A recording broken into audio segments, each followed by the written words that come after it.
Hello বন্ধুরা, পুতুল কিচেনে আপনাদের সবাইকে স্বাগত। আজকে বানাবো ছানার পুর দিয়ে পটলের একটা রেসিপি।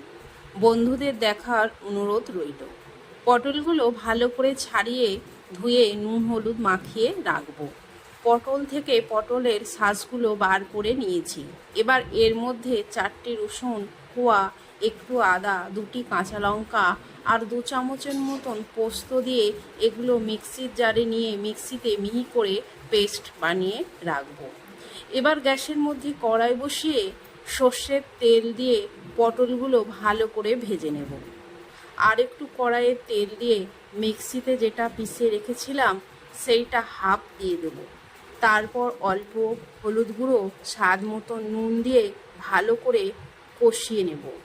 এবার অল্প চিনি দিয়ে নেড়ে ছানাটা দিয়ে মশলার সাথে মিশিয়ে নেব।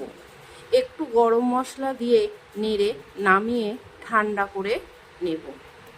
আবার গ্যাসের মধ্যে কড়াই বসিয়ে সর্ষের তেল দিয়ে গোটা গরম মশলা দিয়ে দেব। তারপর পেঁয়াজ কুচিটা দিয়ে নাড়তে থাকবো। এদিকে পটলের ভেতর ছানার পুরটা ভরে নেব। পেঁয়াজটা ভালো করে ভাজা হয়ে গেছে। এবার টমেটো কুচানো দিয়ে নেড়ে নুন, লঙ্কা গুঁড়ো, হলুদ গুঁড়ো, গরম মশলা গুঁড়ো আর মিক্সিতে যেটা পিষে রেখেছিলাম সেটা দিয়ে ভালো করে কষিয়ে নেব। কষানো হয়ে গেছে।